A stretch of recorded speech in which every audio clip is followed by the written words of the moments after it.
Shruti. Thank you, everyone, for being here. Thank you for having us. We're looking forward to this conversation in your presence. So Natasha has actually been really kind. We were supposed to be civilized and sit down and do this conversation, but I currently have a herniated disc and I'm not allowed to sit. So she has been very gracious and agreed to do this session with me standing. So pardon us, please. It's not gracious. People have standing desks around the world. so of course, we can't be talking about well-being and have to sit on our butt, right? so you've given me a good opportunity, Shruti, and I'm looking forward to chatting with you. So I think when both of us were asked to sort of, collaborate and do this conversation together, I think the reason Devika thought that it would be sort of bringing like minds because as you know, Natasha is a meditation teacher and she also she's a creative writer. And of course, I can't probably give you her in all, I remember her telling me that she studied in Stanford, she studied in Cambridge, she's worked abroad, after which she moved to Bombay and then decided to find a space which I think called to her organically. And I happen to have found myself in a whole new industry as well. And I think what we both found common ground with was the power of the pause. And she was in fact telling me that it was in many different moments of pause where she has taken some pretty life-altering decisions. So I would like her to share this with all of you as well. Natasha? Sure. So, we think of pause, the word itself means an indication of a short amount of time, right? So you think of it as something brief. But in my experience, when you pause even for longer stretches, right? I read a beautiful quote outside about we are human beings, not human doings. And we're so used to constantly being on the move and feeling like we need to be occupied forget about validation from anybody else, even for self-validation, right? Like I'm doing something with my life. But I found like my first experience of taking an extended pause, which I refer to as one long isometric stretch, was after I finished my 3 degrees. And I said, now what am I going to do with life? And so I'd been in the US, I'd been in the UK, I'd been back in America, and I was like, do I want to go back to India? What do I want to do? I had an offer with Goldman Sachs. What you might be familiar, what was I doing in investment banking? I don't know. But I thought I was burnt out with writing, and I was thinking of being a private banker. And for almost 8 to 9 months, I did quote unquote nothing in Manhattan. Every opportunity that came my way, I thought, okay, where am I going to be 5 years from now? And it was so predictable. I knew exactly where I would be in 5 years. And that didn't excite me. I said, then where's the adventure of life? Where's the what's next? It's like, okay, if I become an associate now, I'm going to be a VP in 5 years if I, do well. So I think the more intelligent you are, the more self-aware you need to be, because there's a whole bunch of things that you could do really well. Because you're smart, and you'll be good at it. But then the question is this you? Does it really reflect the inside you, more than just the intellect? Your entire being, what your purpose here is, what you're born to do. So this is what I was sharing with Shruti, that it's not just the daily pauses of, sipping your cup of green tea, black tea, coffee, whatever, and taking a moment. It's not just the meditation. It is sometimes just taking these longer breaks so life can allow you to completely reset. Or you open yourself to the universe by doing nothing so that your next move is in a different direction, right? Yes, no? Does it feel like, yeah? So let me bounce that back to you, Shruti. You shared some beautiful things, including your garden and Oh, yes. the dog. So I think what Natasha rightfully said, that, it's in the pauses that we get a chance to we get an opportunity to keep meeting ourselves. And I think, sadly, life these days is designed so we start forgetting why we're here, right? We're all living the same life.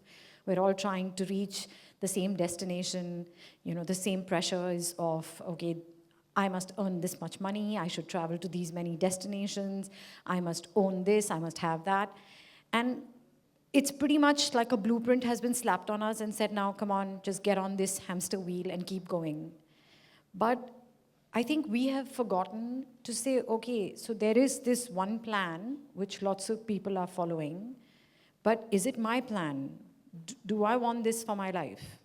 And why am I letting someone else decide what should make me happy or what should make me feel fulfilled?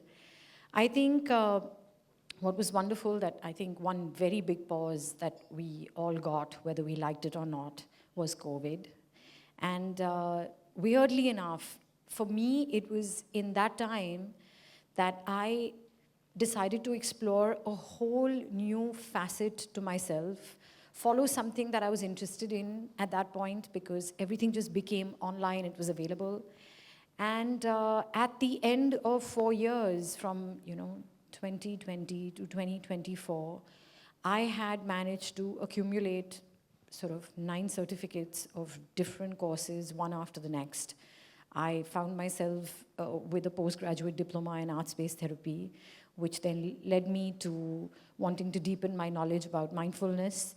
And I went and did a course as a mindfulness meditation teacher, and here I am. And it has all happened in that time, because up until 2020, I was doing exactly what we've all got back to doing again, which is following someone else's plan for my life.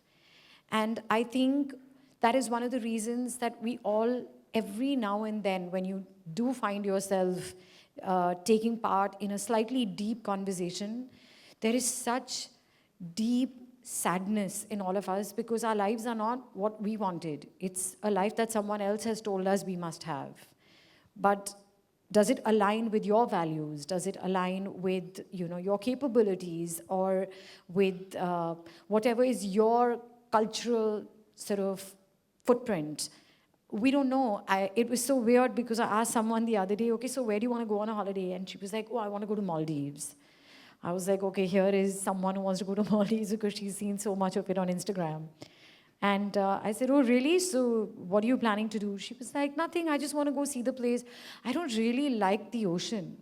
So I was like, so why would you go to the Maldives? Because it has been promoted like that, that it is now a bucket list item for all of us. And very recently, I think everyone in Bombay went slightly helter-skelter when Coldplay was about to come. And so many people were asked, can you sing 5 songs of Coldplay? And nobody knew them. But it became something that Instagram was telling you that you must do, so that 2025 can make sense to you. And people were borrowing money, stealing money, doing whatever it took to get that damn ticket when they didn't even know the music. And I think that is just a small speck of what happens to our entire lives. If you start spending time by yourself, it is going to force you to ask yourself very pertinent questions, so that when there is time and while you have it, you can actually start steering it and become the driver in your life's car, as opposed to just being someone who's being taken places where you may not necessarily want to be. So I think that is what we discussed, I think, for almost an hour yesterday. And what brings us to this platform is to discuss how can we do that in our lives right now.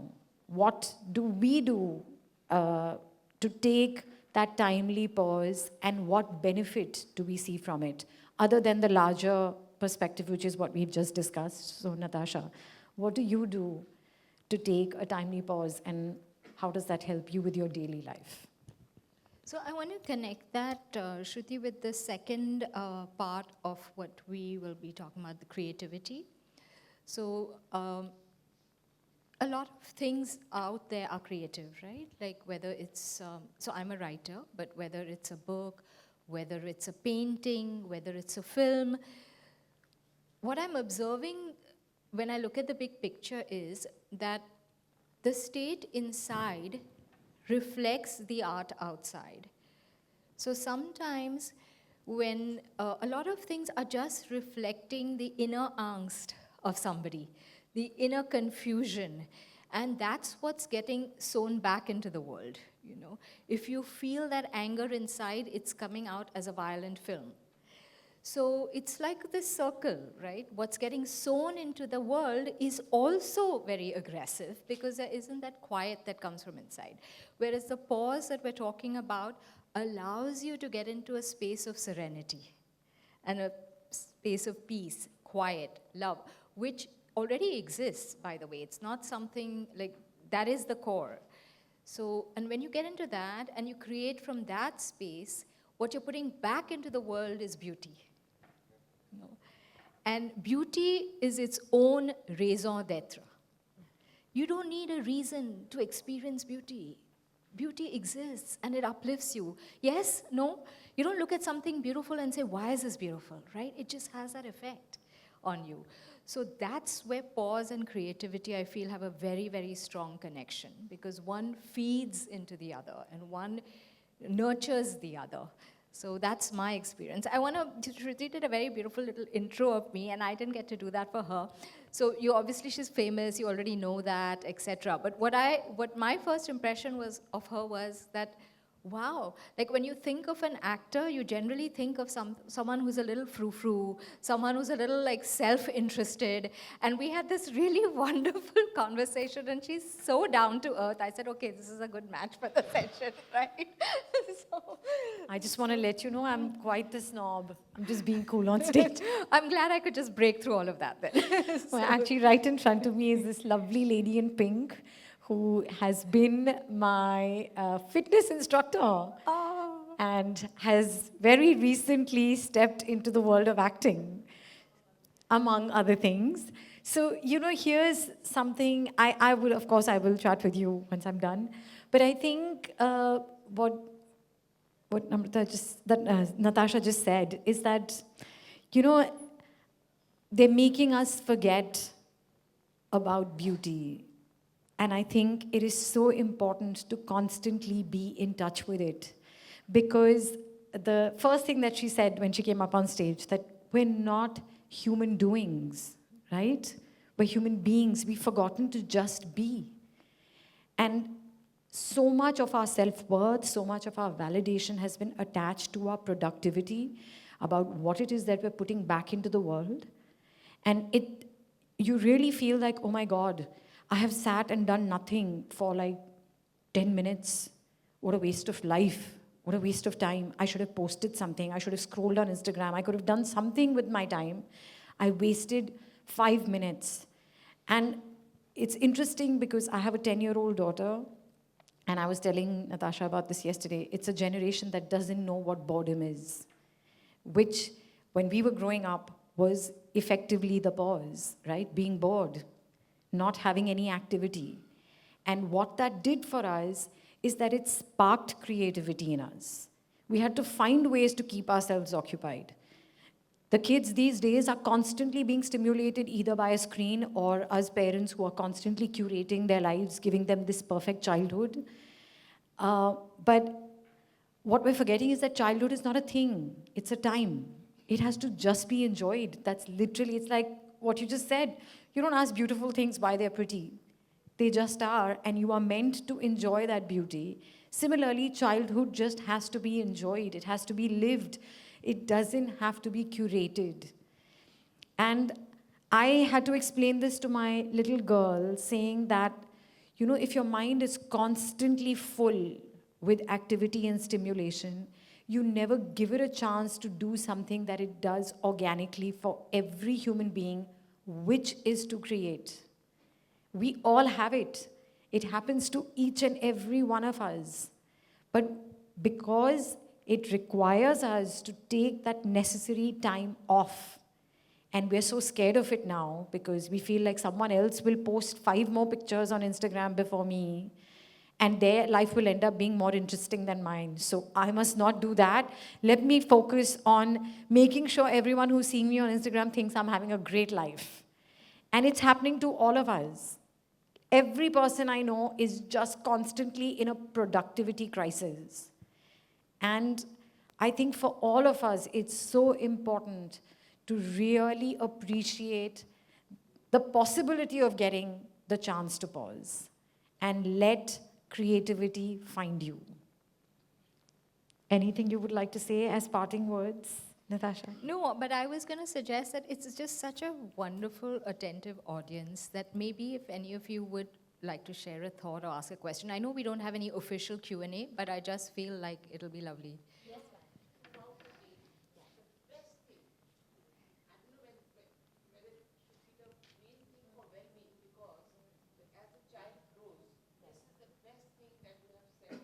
Say to my daughter, who's always permanently thinking, अब उनको busy कैसे करें? अरे उनको सोचने तो दो. So this is the best thing that I've found in the well-being session here till now. Thank you, ma'am. I'm so impressed. We should give it back. Yeah, I actually thought I was the only one thinking about it, so I've got a support now. Thank you. Yes. I think that, sorry, but I think there was a lady with a hand up, or was it you? There was one hand up. Okay. We can just take one more question because we're running out of time. Yes. I'm so sorry. But We'll chat maybe I'll go after. give her a chance this time. Yeah. We'll chat. Since he's eliminated. Thank you. It's more of a thought that connected me to something that I had experienced. Being a well-being practitioner myself, there's a lot of work that we do with emotions and how it kind of, then impacts your physical being as well. When you say beauty, right? So specifically, as a girl, when I was growing up, there was this entire notion of the certain way of, am I going to be the one who is fitting the bill that, oh, you're like this beautiful girl. When you grow up in adolescence, how these, no, look at her, wo kitni pretty hai, this and that. Nobody ever said anything wrong to me, right? But you have this entire notion cooking up. Little did I realize that all of this was penting up inside and then comes in the form of so many other diseases. Leading to, dysfunction in your menstrual cycle and a lot of things. And eventually when I understood so much interconnection between the mind and the emotion and then the body, it's fascinating how, and then it made me realize that there's a lot of responsibility because when somebody else was being insensitive, they didn't know, but that had an impact on me. They probably don't even know.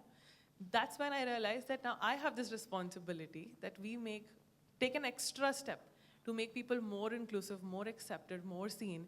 Because who knows, maybe with that act I'm preventing some of this unknown, unintended harm that I'm going to be causing to them. True. So that is what it again reminded me of. So thanks for the session. Thank you. How lovely. That's a really nice thought. Since that wasn't a question, can we please, one gentleman? Please. So whatever you wanted to say, ask, whatever, before we wrap. I'll make it very fast. The two people here who have been successfully using their pastime, making them a better version of themselves, and they have been said. There are hundreds of people outside who couldn't use that past in a better way. There are self-doubts, lot of negative things which is coming in.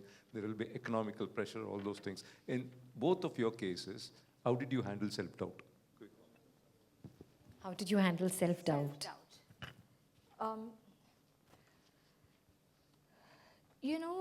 What I learned from my guru, Shri Ravi Shankar, is that doubt is a result of low prana.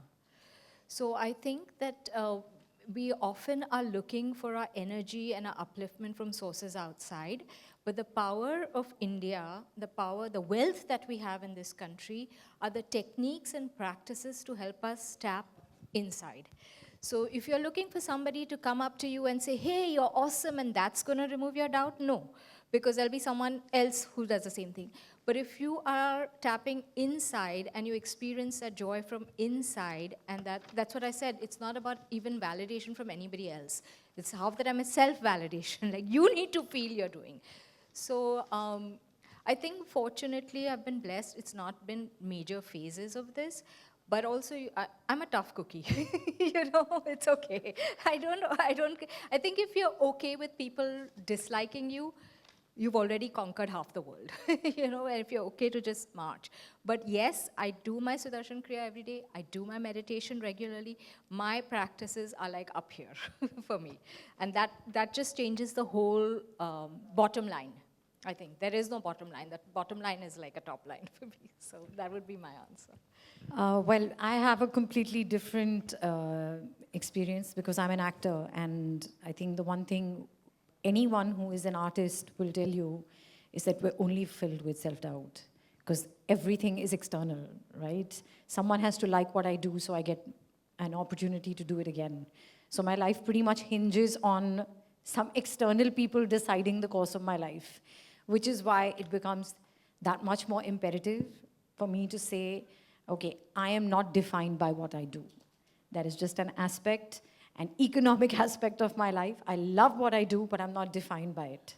So I think the ability to, and again, it brings us back to the same conversation. All this only happens in silence. While the noise of life is on, we don't get a chance to ask ourselves or listen to our inner voices. It'll never happen. So you have to disconnect and say, okay, I need to start enjoying my own company. I have to be able to have a conversation with myself. So because I come from a place where everything is defined by the outside world, I think very early on, I realized that I have to love myself whether or not someone else loves me. And if I may, I think a lot of it, I've been very fortunate. My parents have, I think if there's one voice in my head that has stayed from childhood right up till now, my mom always said to me that you will never need to earn our love. It's there forever, unwavering, unquestioning. It's your cloak. You will wear it and leave the house. So it's wonderful because every room that I have walked into, I have taken my mother and my father with me as my cloaks. So I think that has really, really made me feel very powerful as a person. I think whatever confidence I have, it has come from the love of my parents. And I've been very fortunate. I have received a lot of love from a lot of strangers, and it really is, it's crazy amount of wealth to carry around with you, to be loved by people who don't even know you. But I do feel that when it comes to self-doubt, the only person who can make you rise up is yourself. And that can only happen if you start liking yourself enough. And, you know, just to steal a dialogue that I've taken from this movie, Jab Bhi Met, मैं अपनी favorite हूँ. I'm very clear. I don't care if anyone else likes me. I love my company. I love what I see in the mirror. I love my reflection. I love everything I do. And I really think I bring value into the world. And I think that is also so important to know that it doesn't matter what you're doing or, you know, what job you have or what success you have seen, what fame you've seen. You have to believe that your being here is not an accident. You've been put here for a reason. Find that reason, and it should not be defined by other people. Even waking up in the morning next to your family members is reason enough for you to be here. And that's your power. And when you find it, self-doubt will leave you.